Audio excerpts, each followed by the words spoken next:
नमस्कार दोस्तों, जेबी study point के यूट्यूब चैनल में आपका बहुत बहुत हार्दिक स्वागत और अभिनंदन करता हूं। दोस्तों, NTA UGC net paper one paper one का महामैराथन मॉक टेस्ट संख्या 34 है। अब की बार नेट जेआरएफ पर टेस्ट दो 100 में से 60 सही तो जेआरएफ पक्का। तो जो भी हमारे साथी हैं उनको हम सबसे पहले स्वागत करते हैं उनका। Ravi ji welcome, Mohan ji welcome, Vishnu ji welcome, Sarita ji welcome, Vijaydeep जी वेलकम, तमन्ना आनंद जी वेलकम, मीना कुमारी जी वेलकम, ऋषि यादव जी वेलकम, सायमा जी वेलकम, राहुल जयदेव जी welcome, Sanjay ji welcome, Rahul ji welcome, Lakshmi ji welcome, अनिंद्रा जी वेलकम, भ्रांत जी वेलकम, कपिल किशन जी वेलकम, समांजुम जी, सौरभ जिंदे जी, राजीव कुमार जी वेलकम, सुनीता कुमार जी वेलकम, पिंकी जी वेलकम, धनराज चौधरी जी वेलकम, भाग्यश्री राणा जी वेलकम।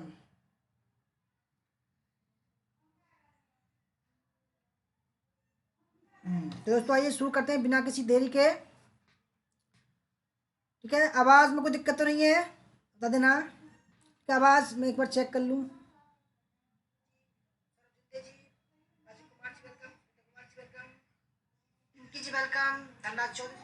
सही है।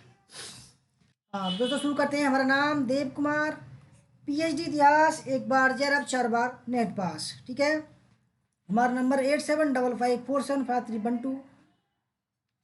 दोस्तों, अगर आप हमारे चैनल पर नए हैं और आपने अभी तक हमारा चैनल सब्सक्राइब नहीं किया, प्लीज़ सब्सक्राइब कर लीजिए। उसके पास में जो बेल आइकन है उसको प्रेस कर लीजिए, जिससे कि आने वाली नई वीडियो की नोटिफिकेशन आपको पहले मिल सके। वीडियो को लाइक और शेयर दोस्तों जरूर कीजिएगा। ठीक है, तो आइए शुरू कर दोस्तों। बताएं आपको एक सवाल में 10 सेकंड का समय आपको कमेंट करने के लिए। ठीक है, तो आइए शुरू करते हैं। पहला सवाल 10 सेकंड का समय है। एक अध्यापक सफल हो सकता है यदि वह। दोस्तों, ये जो है एग्जाम में आ चुका है। ठीक है, 29 तारीख को एग्जाम में आया था। पहला, विद्यार्थियों को बेहतर नागरिक बनने में मदद करता है। दूसरा, विद्यार्थियों को विषय का ज्ञान देता है। तीसरा, विद्यार्थी को परीक्षा में उत्तीर्ण होने के लिए तैयार करता है। और चौथा, विषय वस्तु को सुव्यवस्थित ढंग से पेश करता है। दोस्तों, मैंने अपने ये मॉक टेस्ट में ये सवाल कराया था। अब इसलिए लाया हूँ कि आपको पता पड़ता है कि भाई ये सवाल कराया था।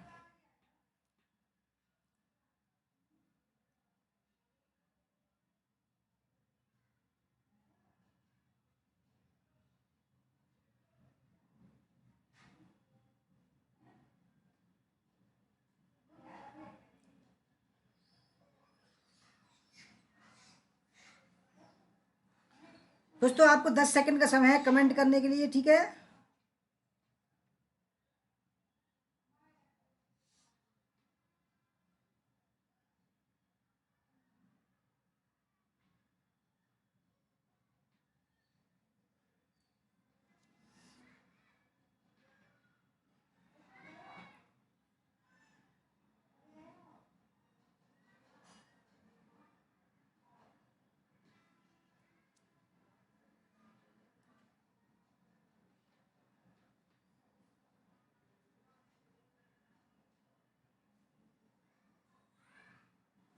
हाँ दोस्तों, इस सवाल का सही आंसर है ऑप्शन नंबर फर्स्ट, विद्यार्थियों को बेहतर नागरिक बनने में मदद करता है। ठीक है, ऑप्शन नंबर फर्स्ट इसका राइट आंसर है।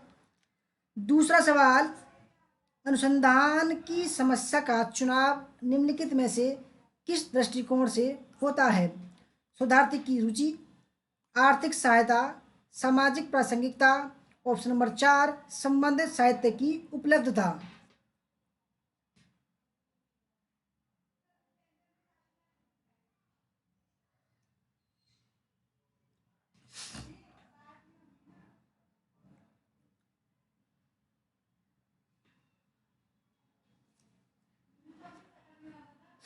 ज्योति काजला जी वेलकम।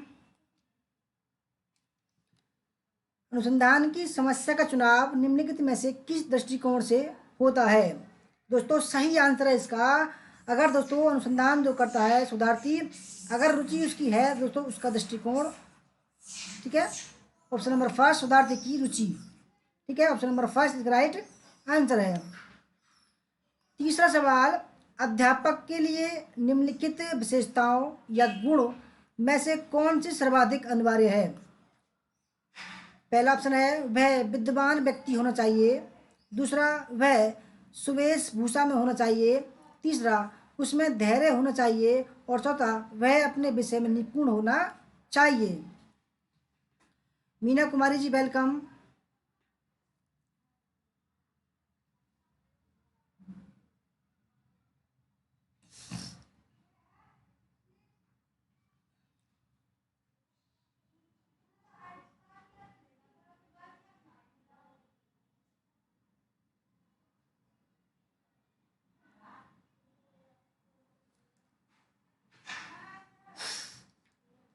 दोस्तों तीसरे सवाल का सही आंसर है वह अपने विषय में निपुण होना चाहिए।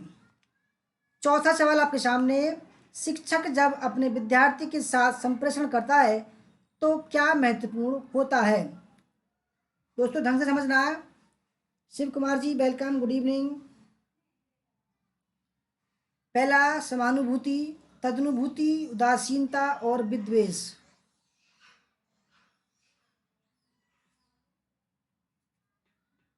मानव जनशक्ति न्यूज वेलकम। शिक्षक जब अपने विद्यार्थी के साथ संप्रेषण करता है तो क्या महत्वपूर्ण होता है? मोनिका जी गुड इवनिंग वेलकम।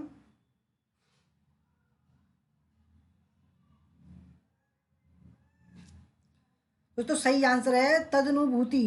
दोस्तों ध्यान समझना, तदनुभूति जो है महत्वपूर्ण होता है। पांचवा सवाल, निम्नांकित में से कौन सा तत्व शिक्षण को प्रभावित नहीं करता?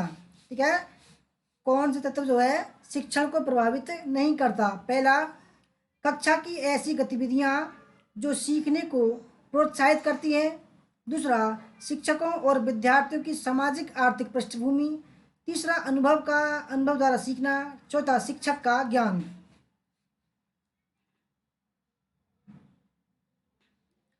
कपिल किशन जी वेलकम।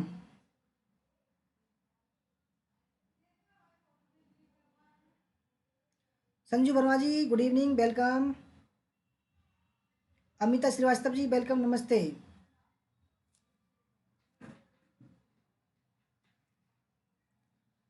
दोस्तों पांचवें सवाल का जो सही आंसर है शिक्षक को प्रभावित नहीं करता है वो दोस्तों ऑप्शन नंबर बी, शिक्षकों और विद्यार्थियों की सामाजिक आर्थिक पृष्ठभूमि। ठीक है दोस्तों, बढ़िया सवाल था ये। छठा सवाल है, एक अच्छा शिक्षक वह है जो, पहला ऑप्शन संकल्पनाओं और सिद्धांतों को स्पष्ट करता है, दूसरा विद्यार्थियों को मुद्रित नोट्स देता है, तीसरा छात्रों को सीखने के लिए अभिप्रेरित करता है और चौथा उपयोगी सूचनाएं देता है।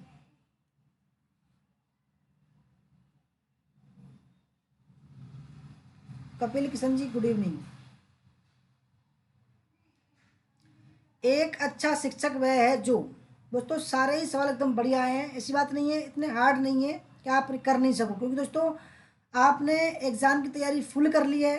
ठीक है, आपको अब प्लस पॉइंट देना है, आपके थिंकिंग को प्लस में ले जाना दोस्तों, पॉजिटिव थिंकिंग देना है मुझे, इसलिए थोड़ा हल्के सवाल ला रहा हूँ ताकि दोस्तों आप ये महसूस करें कि हमने तैयारी पूरी है। दोस्तों अगर लास्ट मोमेंट में अगर ऐसे सवाल लिया हूँ दोस्तों कि आपको हो नहीं दोस्तों, ऐसा लगेगा यार आपने तैयारी नहीं की, तो वो। Manish Kumar ji welcome, admit card आ जाएगा, चिंता ना करो आप। दोस्तों छठे सवाल का सही आंसर है एक अच्छा शिक्षक वह है जो, तो सही आंसर है संकल्पनाओं और सिद्धांतों को स्पष्ट करता है। सातवां सवाल, शिक्षक की प्रभावकारिता में योगदान देने वाले सकारात्मक कारकों वाले विकल्प का चयन कीजिए। कारकों की सूची। दोस्तों सवाल को अच्छी तरीके से समझना, और जब आप एग्ज़ाम दो दोस्तों तो 50 सवाल में आप 80 मिनट लेना। ठीक है, 50 सवाल में आप 80 मिनट लेना, और दोस्तों जब आपको जो आपका जो भी सब्जेक्ट है उसमें 100 मिनट लेना। ठीक है, ऐसे ही मैंने किया था दोस्तों, हर बार मैं ऐसे बोल करता हूँ, क्योंकि दोस्तों पेपर फर्स्ट में हड़बड़ी करते हैं लोग बाग और गलत करते हैं, यानी कि आराम से करो, कोई दिक्कत मत लो, टाइम बहुत है। हृदय द्विवेदी जी वेलकम, सिराज मोहम्मद जी वेलकम।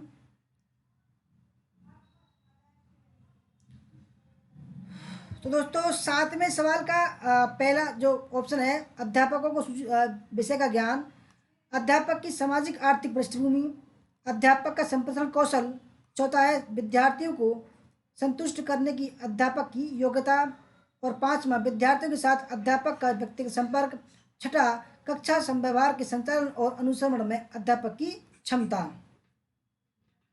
शोभा Kumar ji welcome, Anil Kumar Yadav ji welcome, Tilak ji welcome, अंकित वली जी वेलकम।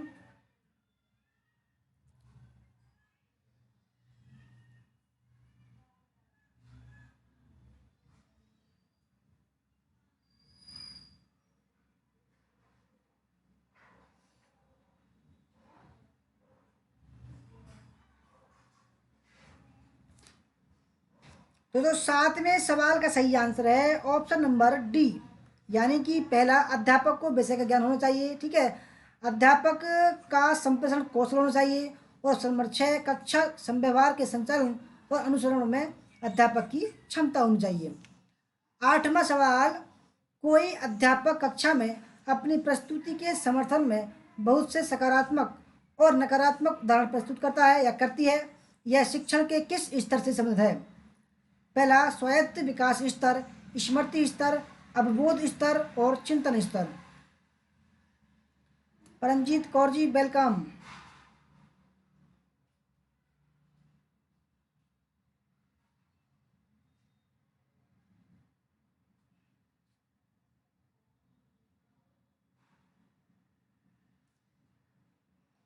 रवि जी कह रहे हैं सर पेपर 1 60 मिनट होने पर कुछ सेव होने का ऑप्शन आने लगता है। आज 40 सवाल, ज़्यादा सवाल नहीं, चिंता ना करो, ठीक है। पेपर फर्स्ट हमारा बिल्कुल क्लियर है, पूरा करा दिया मैंने उसका पूरा, अब तो रिवाइज करना रह गया है बस, ठीक है, इसलिए कम सवाल हैं, क्योंकि 9 बजे आप टेस्ट दोगे बैच में, उनका भी ख्याल करना है। दोस्तों 8वें सवाल का सही आंसर है ऑप्शन नंबर सी, अवबोध स्तर, ठीक है। 9वां सवाल आपके सामने, छात्रों और शिक्षकों दोनों के लिए उपयोगी प्रभावी लेखन के सिद्धांत हैं। पहला अतिशयोक्ति पर बल, दूसरा विशेषणों का उदारतापरक उपयोग, स्पष्टता, संक्षिप्तता, परिशुद्धता, जटिल वाक्यों का उपयोग। प्रियंका खंडेलवाल जी वेलकम।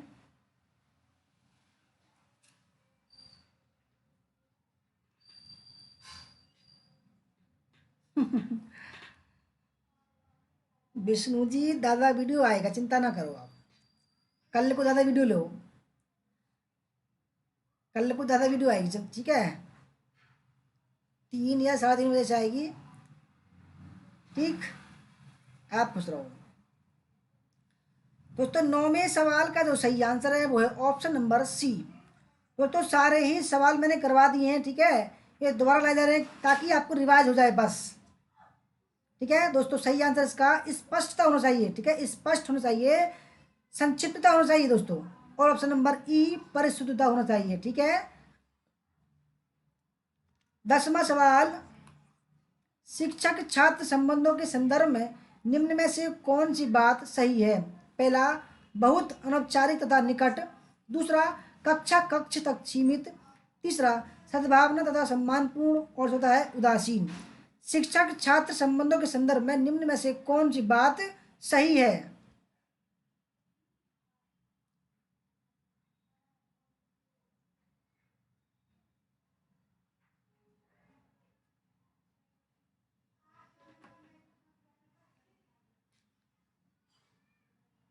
देखो दोस्तों दादा वीडियो आएगा, चिंता ना करो आप, ठीक है, बस गला की थोड़ी सी दिक्कत हो रही है, दादा वीडियो के चक्कर में गला थोड़ा सा दिक्कत दर्द कर रहा है बोलने में, और कुछ नहीं है दोस्तों। स्टेमिना आवाज़ भी मजबूत है और कल भी मजबूत रहेगा दोस्तों स्टेमिना हमारा, परंतु देखो स्टेमिना से बोला नहीं जाता, बोला जाता है गले से, ठीक है, परंतु मैं धीरे धीरे लाऊंगा, ऐसा ही जैसे बोल रहा हूँ मंदा मंदा ऐसे ही बोलूँगा, ठीक है।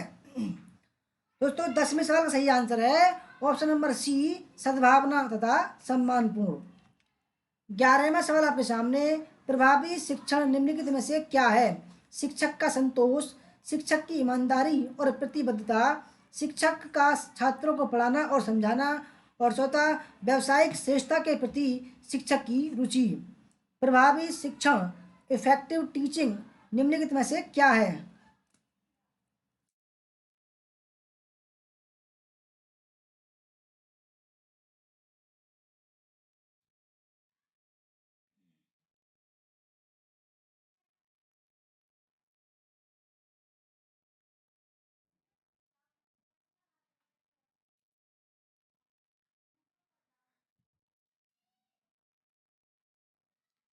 प्रभावी शिक्षण निम्नलिखित में से क्या है? तो दोस्तों सही आंसर है छात्रों को पढ़ाना और समझाना। ठीक है। 12वां सवाल, निम्नलिखित में से किसे अभिप्रेरित शिक्षण का संकेत माना जाता है? विद्यार्थी अध्यापक के से प्रश्न पूछते हैं, विद्यार्थियों की उपस्थिति अधिकतम हो, कक्षा में पूर्ण शांति हो, चौथा विद्यार्थी अपनी कापियों में नोट्स ले रहे हों। यानी कि दोस्तों सवाल है किसे अभिप्रेरित शिक्षण का संकेत माना जाता है?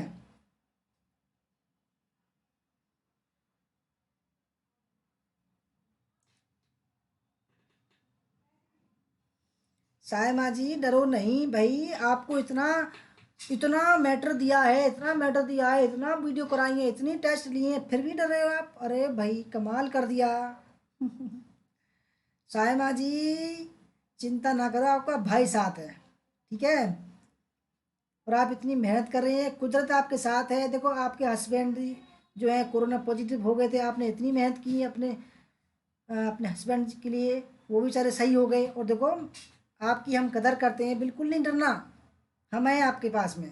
ठीक है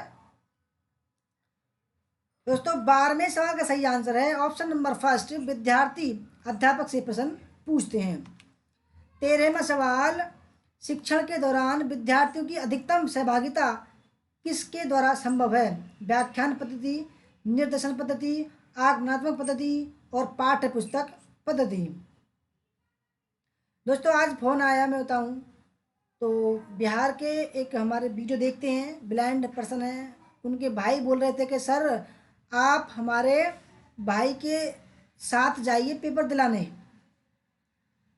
तो मैं बोला भाई आपने नियम नहीं पढ़े, 10वीं और 12वीं करने वाला व्यक्ति ही जो ब्लाइंड पर्सन है उसके साथ जा सकता है। बोले नहीं सर हम जो है व्यवस्था कर देंगे।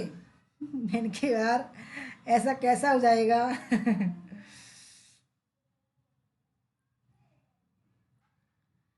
दोस्तों जब आप इतनी मेहनत कराई है हमने, तो डर क्यों रहे हो बताओ? ठीक है, डरना मना है बिल्कुल। तो 13वें सवाल का सही आंसर है ऑप्शन नंबर दोस्तों बी। ठीक है, ऑप्शन नंबर बी, निर्देशन विधि। सायमा जी हमारी मैम इतने डरती हैं, इतने डरपोक हैं वो, परंतु मैंने उनको इतना समझाया, इतना समझाया, अब इतनी पॉजिटिव में गई हैं वो, इतना अच्छा पेपर गया। देखो अगर इतनी मेहनत करने के बावजूद भी आप डरोगे तो पेपर को बिगाड़ लोगे आप। देखो मैं हाथ जोड़ के बोल रहा हूँ, जो भी हमारे बैच में है कोई भी डरना नहीं। ठीक है, कोई क्या कहते हैं, कोई कुंभ का मेला नहीं है कि 12 साल बाद आएगा। ठीक है, आप डरो बिल्कुल भी मत, हम हैं आपके साथ में। ठीक है। 14वां सवाल, निम्नलिखित में से क्या उच्चतर शिक्षा में अपारंपरिक अधिगम कार्यक्रम है?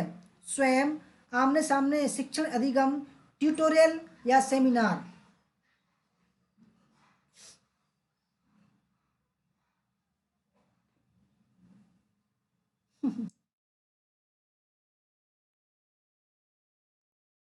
प्रियंका खंडेलवाल जी चिंता ना करो आप बिल्कुल भी। देखो हमारे बैच में जो भी हैं बिल्कुल नहीं डरना। ठीक है, डरने से कुछ नहीं होगा। यार इतनी मेहनत की है और आप लास्ट मोमेंट में यही बोलो डर लग रहा है, अरे डर के आगे जीत है। आप समझो आर्या पार, जब हमने कहा आपको आर्या पार है, अगली बार को नेगेटिव मार्किंग आ रही है, क्या होगा? जिंदगी में नहीं निकलेगा आप पर, अगर आप ये बार डरोगे आप।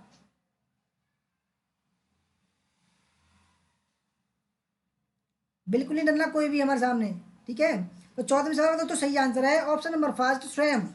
तो स्वयं की जो है, ठीक है, आप सभी को पता होगी इसकी फुल फॉर्म। ठीक है, study based of active learning young aspiring mind. ठीक है। 15वां सवाल, शिक्षण की स्वानुभाविक विधि का विकास किसने किया? John डीवे, Frederick फ्रोवेल, H.E. आर्मस्ट्रॉन्ग और N.A. सुलिवान।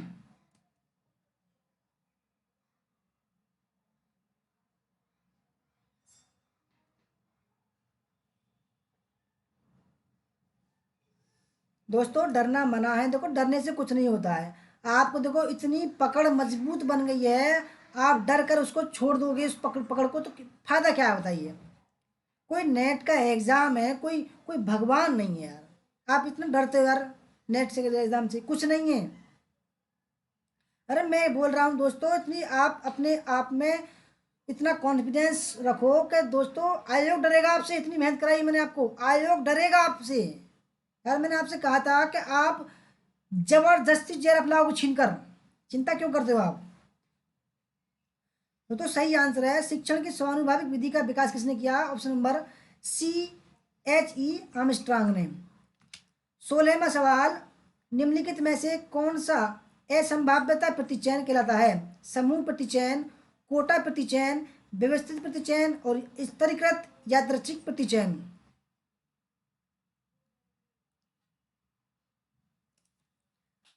हाँ रवि, सही बात है लक्ष्मी जी, हमने तो आपको दे दिया भाई सर्टिफिकेट, जेआरएफ का दिया है सामा जी आपको, तो हमने सामा जी आपको तो हमने जेआरएफ का सर्टिफिकेट दिया है, आप क्यों टेंशन ले रही हैं फिर? जब आपके भाई ने आपको सर्टिफिकेट दे दिया तो क्या औकात है यूजीसी की, ठीक है? हम कहें तो आप घर घर पहुंचा देगा वो आपके।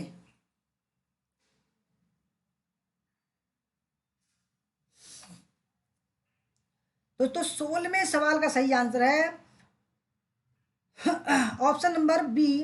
क्या दोस्तों? कोटा प्रतिचयन। दोस्तों कोटा प्रतिचयन के बारे में मैं लाया हूं आपको, असंभाव्य प्रतिचयन कौन कौन से होते हैं, ठीक है? कोटा प्रतिचयन असंभाव्यतर प्रतिचयन यानी कि नॉन प्रोबेबिलिटी सैंपलिंग कहलाता है। अन्य असंभाव्य प्रतिचयन कौन कौन से हैं? उद्देश्य पूर्ण प्रतिचयन, अंश प्रतिचयन, आकस्मिक प्रतिचयन, सुविधा अनुसार प्रतिचयन, स्वेच्छानुसार प्रतिचयन। दोस्तों सैंपलिंग क्या होता है? दोस्तों जैसे कि मैं एग्जांपल दे रहा हूँ, जैसे रवि जी अब जो है पीएचडी करेंगे, ठीक है, पीएचडी करेंगे रवि जी, तो इनसे कहा कि भाई आपको 1000 लोगों पर जो है रिसर्च करनी है, ठीक है? अब और रिसर्च का है वो एक ही समुदाय के लोग हैं 1000।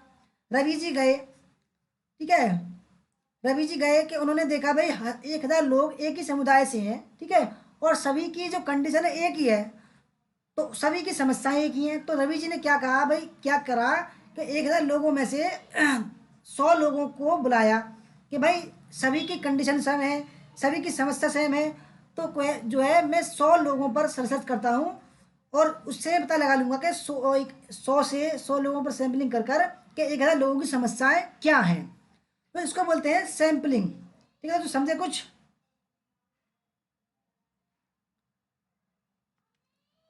अच्छा अब कौन सा सवाल हुआ ये? 16, 17, 17वां सवाल है, अध्ययन का उच्चतम स्तर कौन सा है? श्रृंखला अध्ययन, समस्या समाधान, उद्दीपन अनुक्रिय अध्ययन और चौथा है सशस्त्र प्रतिवर्ती अध्ययन।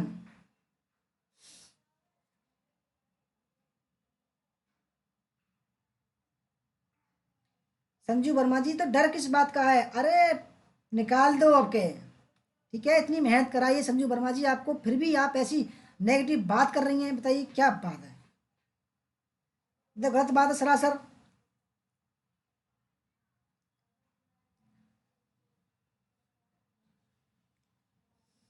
अध्ययन का उच्चतम स्तर कौन सा है? दोस्तों मैं बता रहा हूं कि कोई भी हमारे बैच का जो रहा, ठीक है, उनको जो है अगली बार को, ठीक है, उनके लिए कुछ अच्छी व्यवस्था की जाएगी। मगर दोस्तों मैं, मेरा विश्वास है आप एक भी नहीं रहोगे, ठीक है? तो 17वें का सवाल का दोस्तों सही आंसर है सशर्त प्रतिवर्त अध्ययन, ऑप्शन नंबर डी। 18वें सवाल, शैक्षिक नियोजनों और प्रशासकों को प्रशिक्षण देने वाली भारत में सर्वोच्च संस्था निम्नलिखित में से कौन है? एन दोस्तों इनकी फुल फॉर्म आप जरूर याद कर लेना, ठीक है? NCERT, national council of education and research training, SCERT, state council education and research training, और NIEPR, और दोस्तों ये है NCTE। NCTE है दोस्तों national council of teaching education, ठीक है। और NI national institute of education planning and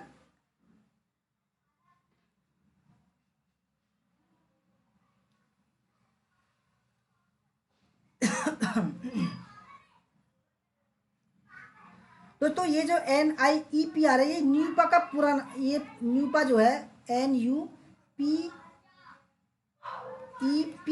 जिसको इसकी जो पुरानी संस्था थी NIEPR को दोस्तों दोस्तों ए है, ठीक है, एडमिनिस्ट्रेशन है, ये आर नहीं है। इसका जो रूपांतरण करके दोस्तों ये बनाया गया है न्यूपा, याद कर लेना, ठीक है। इसको NIEPA का जो संशोधित करके दोस्तों इसकी जो नया नया संगठन बनाया है उसका नाम है न्यूपा। न्यूपा दोस्तों दिल्ली में है और यह जो है कुछ संगठन है, इसका नाम है national university education planning and administration, ठीक है। बढ़िया सवाल है। शैक्षिक नियोजकों और प्रशासकों को प्रशिक्षण देने वाली भारत में सर्वोच्च संस्था निम्नलिखित में से कौन है दोस्तों? वह है NIEPA दोस्तों। इसका जो अब जो नया नाम है न्यूपा, ठीक है।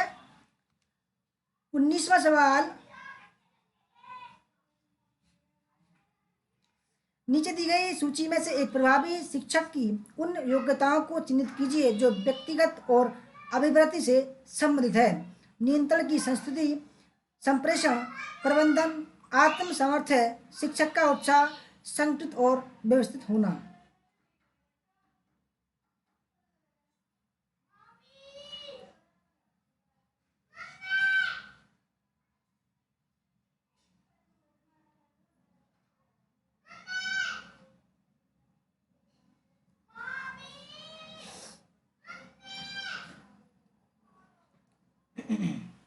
हाँ रवि जी, शायरी बोल दो यार एक। शायरी बोलने में माहिर हो आप।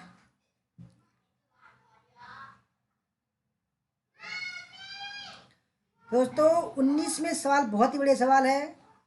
19वें सवाल का जो सही आंसर है वो है ऑप्शन नंबर बी। दोस्तों 19वें सवाल का बी है नियंत्रण की संस्कृति, ठीक है। ऑप्शन नंबर डी आत्म सामर्थ्य और ई शिक्षक का उत्साह। दोस्तों ये क्या है? प्रभावी शिक्षक की योग्यताएं जो है जो व्यक्तिगत और अभिव्यक्ति से संबंधित होती हैं, ठीक है।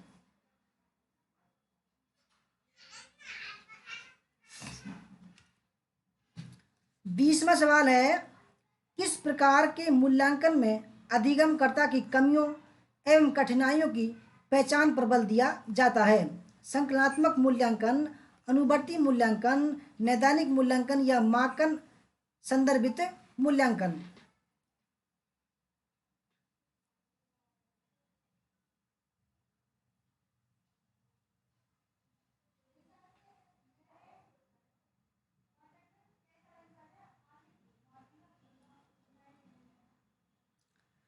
दोस्तों मैं बता रहा हूँ, देखो थोड़ा डर तो लगता है, परंतु देखो जैसे आप बात कर रहे हैं, मेरे पास दोस्तों कोई नहीं था, ठीक है, मैं खुद का गाइड हूँ। दोस्तों मैंने सोचा कि भाई अब की बार आर या पार करना है मुझे। दोस्तों मैंने किसी से बात नहीं की, 1 महीने लगा था, किसी से बात नहीं की दोस्तों, बस 17 घंटे पढ़ता गया दोस्तों। खाना पीना बस यूँ समझ लो कि 2 घंटे सो रहा था मैं, और बाकी सब दोस्तों बस थोड़ा सा देखो 2 घंटा पढ़ा, 10-15 मिनट का रेस्ट लिया, 2 घंटा पढ़ा दोस्तों। मगर पॉजिटिव थिंकिंग इतनी कि कभी दोस्तों आपने बुक पढ़ी हो दोस्तों शिव खेड़ा की, ठीक है, जीत आपकी, दोस्तों वो मैंने पढ़ी, बहुत अच्छी बुक है दोस्तों। आपको बस क्या है, क्या करना है, अपना नज़रिया चेंज करना है, नज़रिया नज़रिया चेंज करना दोस्तों।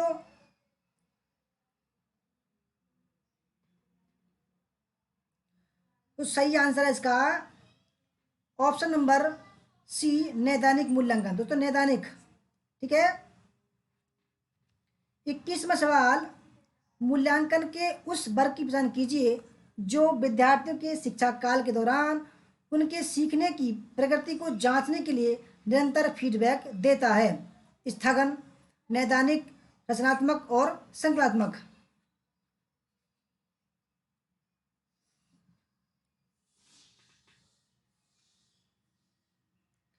ऋषि यादव जी बोल रहे हैं 2 घंटे में नींद पूरी नहीं होगी। देखो किसने कहा कि आपको 8 घंटे की नींद पूरी होगी?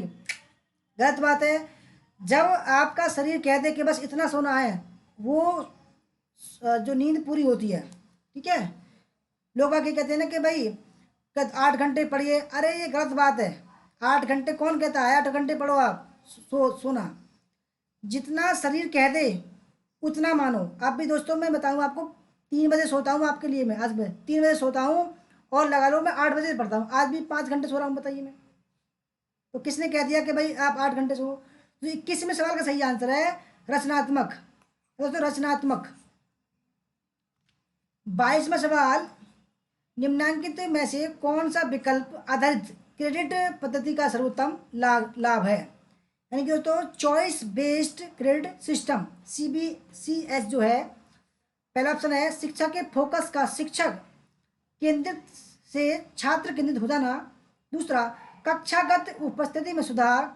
तीसरा, समय पर पाठ्यक्रम पूरा करने की शिक्षक की मदद। और चौथा, छात्रों में परीक्षा के तनाव को कम करना।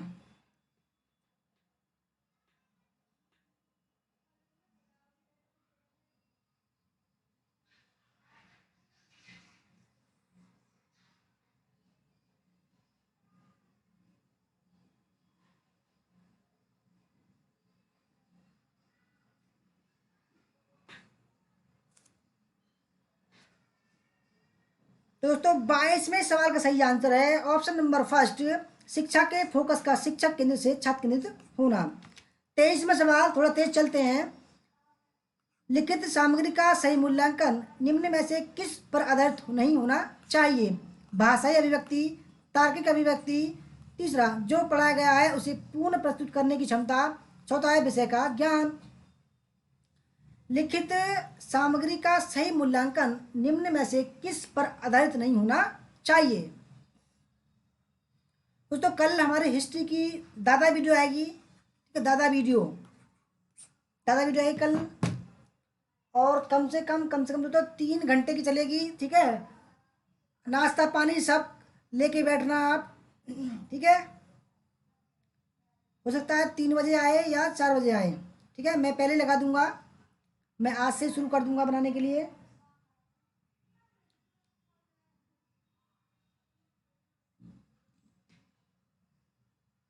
तो दोस्तों सही आंसर 23 में का ऑप्शन नंबर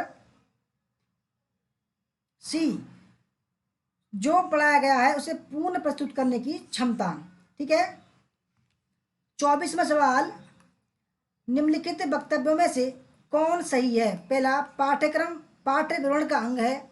दूसरा, पाठ्यक्रम पाठ्य विवरण का संज्ञानात्मक अंग है। तीसरा, पाठ्य विवरण उन सभी शिक्षण संस्थाओं का जो किसी विश्वविद्यालय विशेष से संबंध है एक समान होता है। और चौथा, पाठ्यक्रम किसी विश्वविद्यालय विशेष से संबंध महाविद्यालयों में एक समान नहीं होते हैं।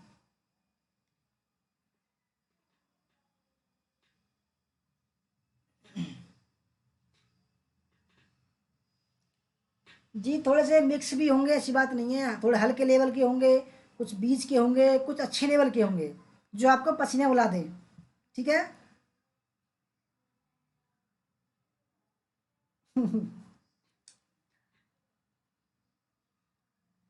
बस दोस्तों कल स्पीड से चलेंगे, ठीक है, कल स्पीड से। 3 घंटे की वीडियो होगी, 3 घंटे में लगा लो आप 200 सवाल, 1 मिनट से भी कम टाइम। ठीक है। दोस्तों सही आंसर है 24 में का ऑप्शन नंबर, ठीक है,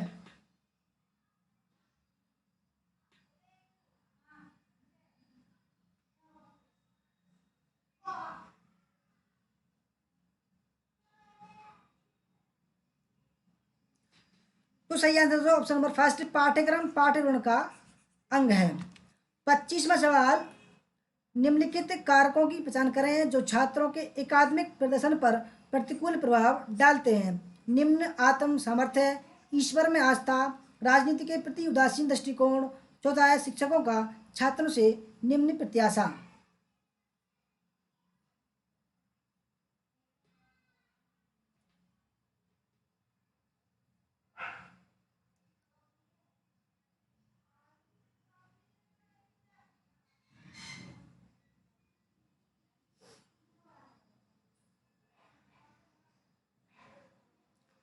दोस्तों सही आंसर है ऑप्शन नंबर बी। दोस्तों बी ऑप्शन ठीक है। यानी कि जो छात्रों के एकात्मिक प्रदर्शन पर प्रतिकूल, अनुकूल नहीं दोस्तों, प्रतिकूल प्रभाव डालते हैं, यानी कि ईश्वर में आस्था। अगर दोस्तों जो भी बच्चे ये सोचते हैं कि भाई ईश्वर हमें पास करा देगा, दोस्तों वो उनमें प्रतिकूल प्रभाव डालते हैं। अनुकूल नहीं, प्रतिकूल। दोस्तों ईश्वर में देखो, ईश्वर में आस्था अलग चीज़ है और पढ़ाई लिखाई दोस्तों अलग चीज़ है। ठीक है। और ऑप्शन नंबर सी, राजनीति के प्रति उदासीन दृष्टिकोण। ठीक है दोस्तों, राजनीति भी उदासीन नहीं होना चाहिए, सकारात्मक होना चाहिए। ठीक है। 26वां सवाल,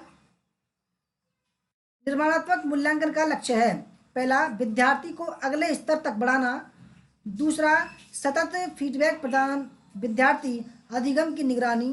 तीसरा, एक मानक अथवा बेंचमार्क के आधार पर विद्यार्थी अधिगम की तुलना। और चौथा है, विद्यार्थियों के अधिगम के आधार पर उनके समूह बनाना।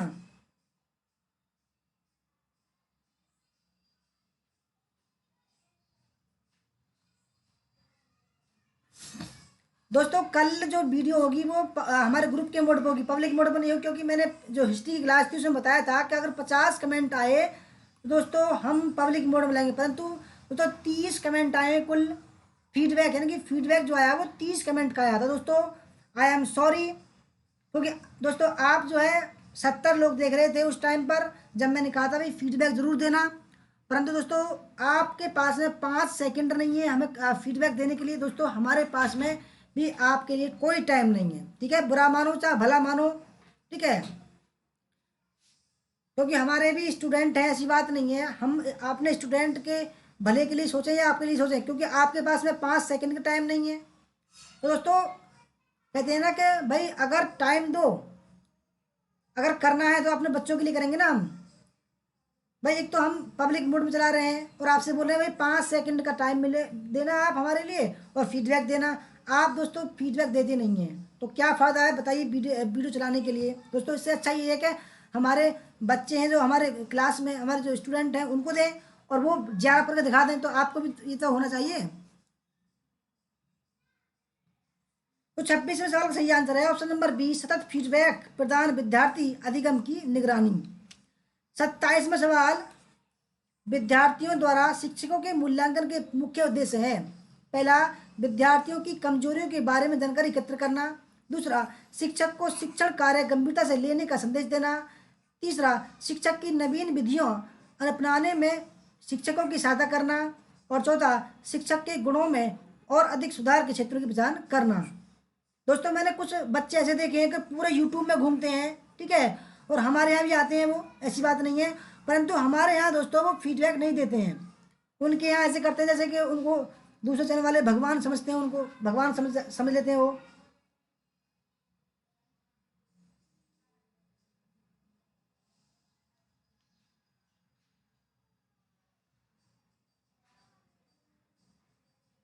दोस्तों मैं ज़्यादा बात नहीं बोलता, जो आपको बुरी लगे सॉरी।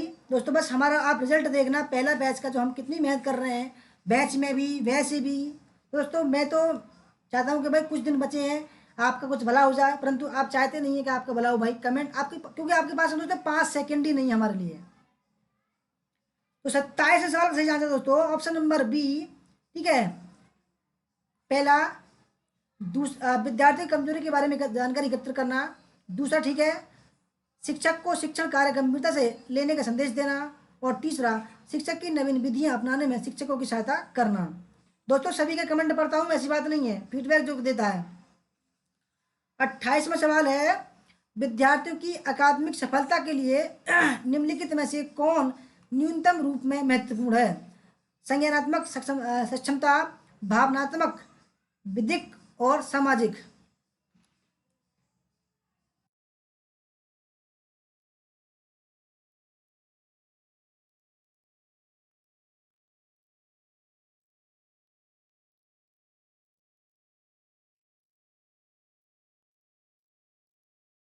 दोस्तों जो हमारे ग्रुप में है उन्हें कोई टेंशन नहीं होगी, ठीक है, चिंता ना करो आप।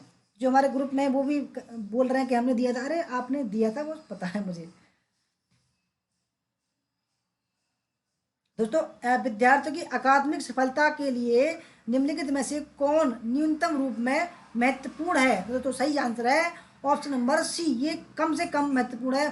तो संज्ञानात्मक सक्षमता होनी चाहिए, ठीक है, विद्यार्थियों में भावनात्मक होना चाहिए और सामाजिक सक्षमता होनी चाहिए दोस्तों, ठीक है।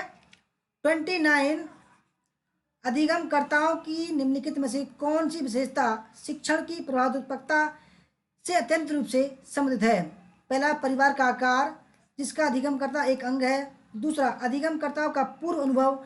तीसरा, अधिगमकर्ता के अभिभावकों का शैक्षिक स्तर। और चौथा, अधिगमकर्ताओं के साथी समूह।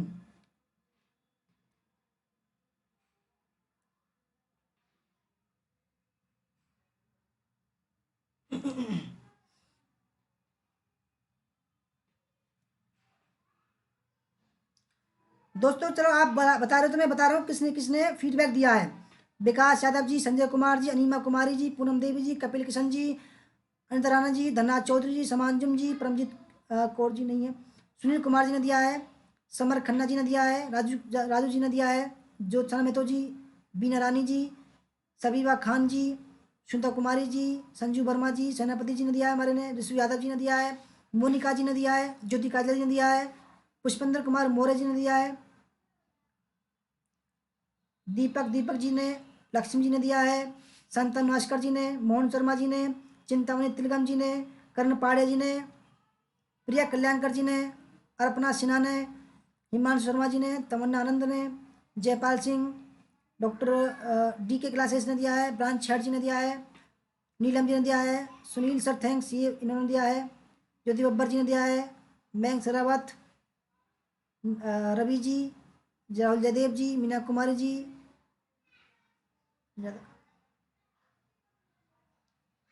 लक्ष्मी कुमारी जी, निवासेकर जी, श्यामा जी, सुमन राय, सरोज शर्मा, श्रीनिवास कामले, शिव कुमार, सरिता जी, इन्होंने दिया है। तो 29वें सवाल का सही आंसर है ऑप्शन नंबर बी, अधिगमकर्ता का पूर्व अनुभव, ठीक है। 30वां सवाल, मूल्य शिक्षा का उद्देश्य निम्नलिखित में से किस पर संकेंद्रित कर अच्छी तरह से पूरा किया जा सकता है? पहला, समाज में व्याप्त सांस्कृतिक प्रथाओं से। दूसरा, किसी सामाजिक समूह द्वारा निर्धारित आचरण में मानकों से। तीसरा, मानवीय मूल्यों के प्रति संवेदना। चौथा, धार्मिक तथा नैतिक व्यवहार तथा अनुदेशन से।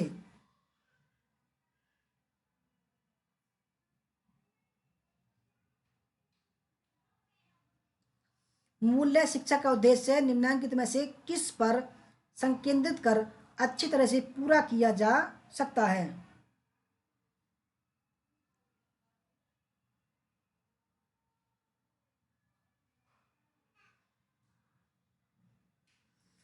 तो दोस्तों सही आंसर है मानवीय मूल्यों के प्रति संवेदना।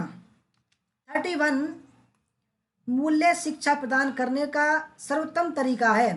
शास्त्रीय ग्रंथों पर चर्चा, मूल्यों पर व्याख्यान, परिसंवादात्मक विवरण। तीसरा, मूल्यों पर संगोष्ठी या परिसंवाद। और चौथा, मूल्यों पर आदर्शात्मक प्रस्तुति या विमर्शी सत्र।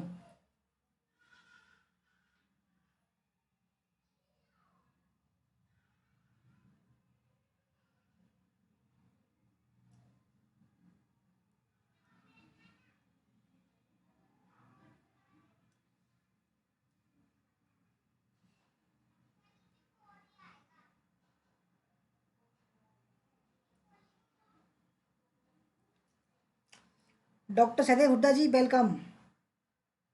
दोस्तों 31वें सवाल का सही आंसर है ऑप्शन नंबर डी, मूल्यों पर आदर्शात्मक प्रस्तुति विमर्शी सत्र। 32, मूल्य शिक्षा का उद्देश्य विद्यार्थियों के मन में अंतर्निविष्ट करना है। नैतिक मूल्यों का, सामाजिक मूल्यों का, राजनीतिक मूल्यों का या आर्थिक मूल्यों का। मूल्य शिक्षा का उद्देश्य विद्यार्थियों के मन में अंतर्निविष्ट करना है। मंजली खटाना जी वेलकम, प्रीति पूजा कुमारी जी वेलकम।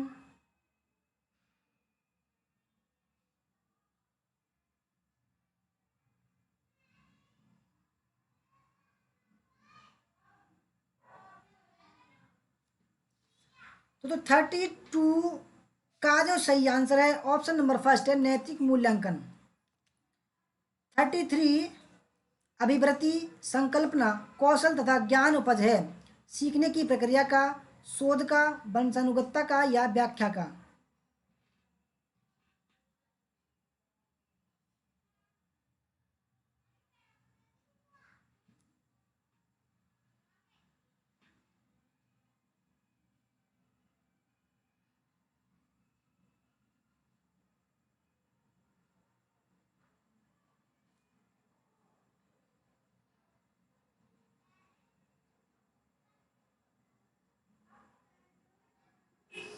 दोस्तों सही आंसर 33 में का ऑप्शन नंबर फर्स्ट है, सीखने की प्रक्रिया का।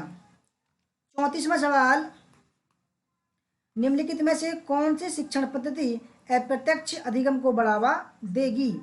उदाहरण के साथ व्याख्यान देना, टीम शिक्षण, किसी विषय का निर्देशन।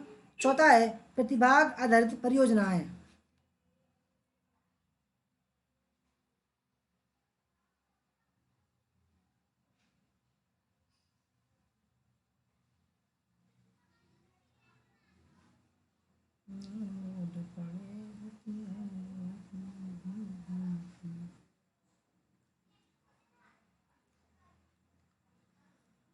तो दोस्तों सही आंसर है 34 का ऑप्शन नंबर डी। ठीक है, प्रतिभागी व प्रतिभाग आधारित परियोजनाएं।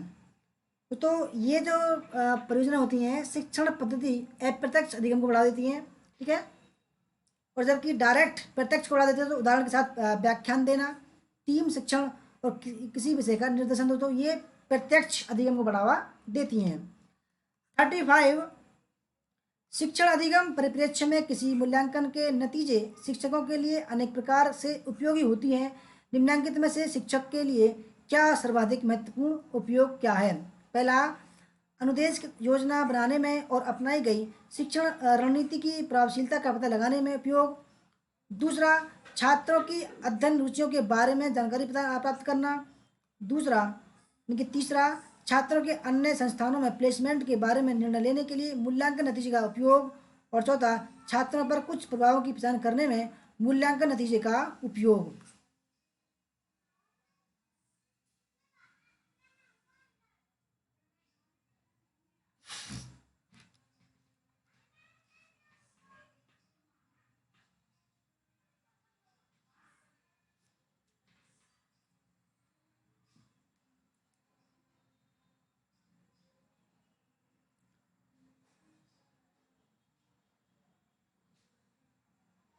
तो 35 का सही आंसर ऑप्शन नंबर फर्स्ट, अनुदेश योजना बनाने में और अपनाई गई शिक्षण रणनीति की प्रभावशीलता का पता लगाने में उपयोग होता है उसका। ठीक है, 36वां सवाल, सूची फर्स्ट को सेकंड से मिलाना है। सूची फर्स्ट में अधिगम स्तर, स्मृति स्तर, अवबोध स्तर, विश्लेषण स्तर और सृजन स्तर। सेकंड में उदाहरण है, दी गई संकल्पना के उदाहरणों की पहचान करना। दूसरा, नए विचार उत्पन्न करना। तीसरा, सूचना अनुसरण करना। और चौथा, सूचना का कई भागों में पृथक्करण करना। दोस्तों बहुत ही सिंपल है।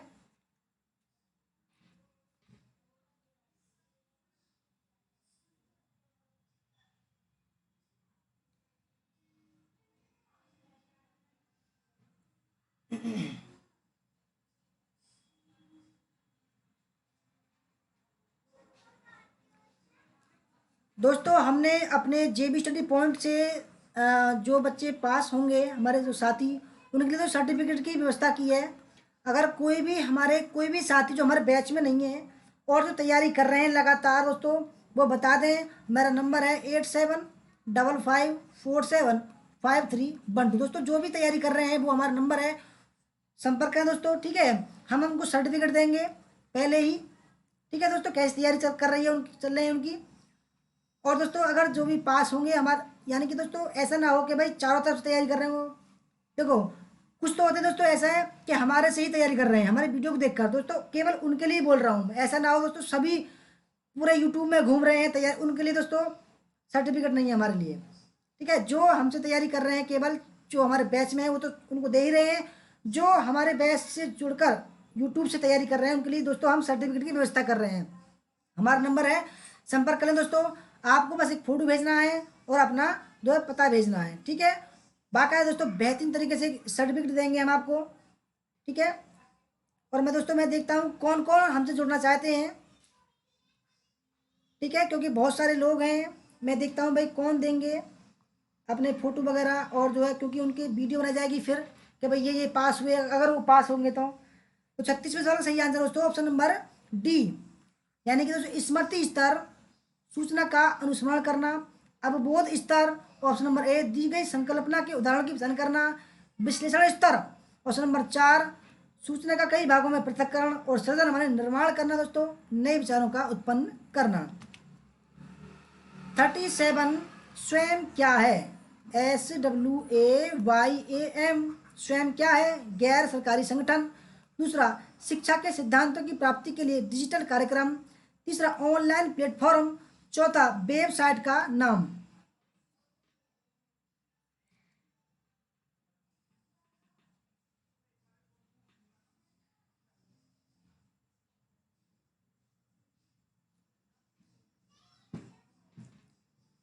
दोस्तों हमारे साथी कुछ हैं जो बैच में है, ठीक है, उनको दोस्तों मैंने पहले ही जो है GRF का सर्टिफिकेट दे दिया है, क्योंकि दोस्तों हमारी तैयारी एकदम इतनी परफेक्ट है, लाजवाब तैयारी करा रहे हैं दोस्तों हमें, ठीक है।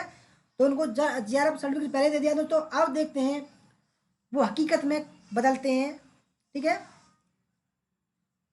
तो 37 का दोस्तों सही आंसर है ऑप्शन नंबर बी, स्वयं क्या है दोस्तों, शिक्षा के संकेतों की प्राप्ति के लिए डिजिटल कार्यक्रम है ये। 38, निम्न में से कौन सा अधिक अधिक अंतरक्रियात्मक और विद्यार्थी उन्मुख केंद्रित है, संगोष्ठी, वर्कशॉप, व्याख्यान या समूह चर्चा।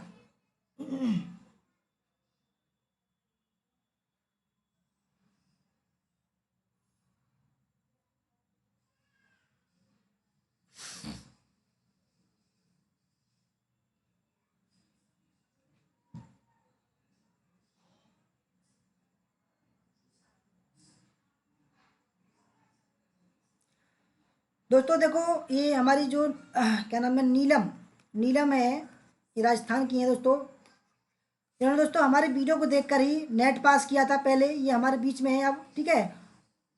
और दोस्तों ये अब JRF के लिए करें तो इनको मैम ने दोस्तों अपने बैच में ज्वाइन किया है सम्मान के साथ में, और इनको दोस्तों JRF का सर्टिफिकेट दिया है। अब की बार दोस्तों ये JRF निकाल के ही दम लेंगी, ठीक है। सेनापति जी की जय हो, आ गए आप, बड़ी देर से आए भाई। तो सही आंसर है समूह चर्चा, ठीक है दोस्तों, समूह चर्चा।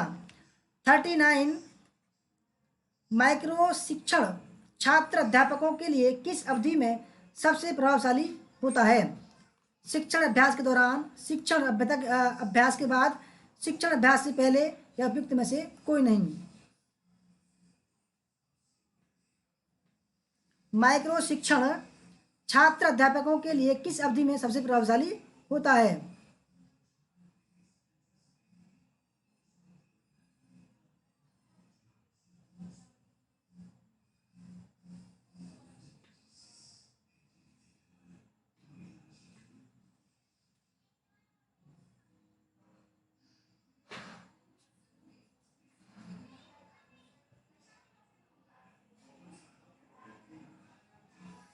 तो दोस्तों सही आंसर है इसका option number C.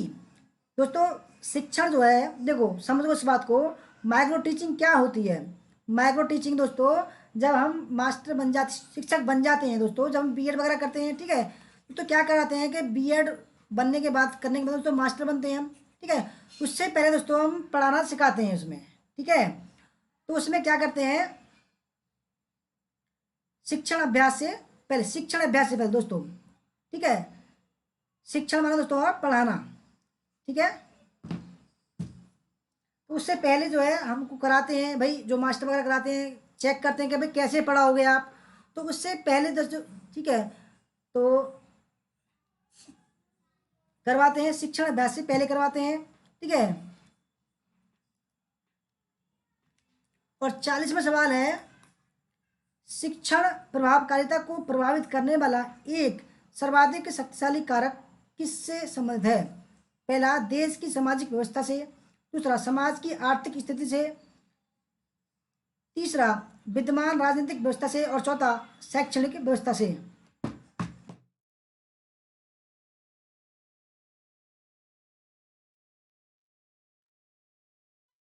Neelam ji कह रही है हम हरियाणा से हैं। अच्छा, हरियाणा से हैं आप। नीलम जी, आपको सर्टिफिकेट हमने दे दिया जेआरएफ का, ठीक है, कॉन्ग्रेचुलेशन आपके लिए।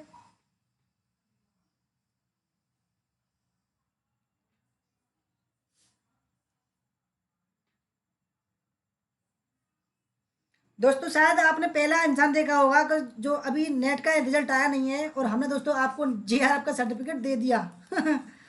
आपने पहला इंसान देखा होगा, इतना कॉन्फिडेंस के साथ बोल रहा हूँ मैं।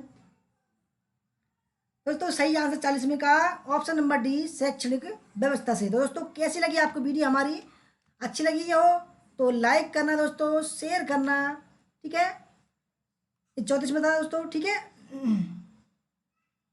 दोस्तों अब मैं क्योंकि पहले बोलता हूँ लास्ट में बोलता हूँ, वीडियो को लाइक करना, शेयर करना, कमेंट करना दोस्तों। 5 मिनट बाद में आप हमारी वीडियो को दोबारा ऑन करना, ठीक है।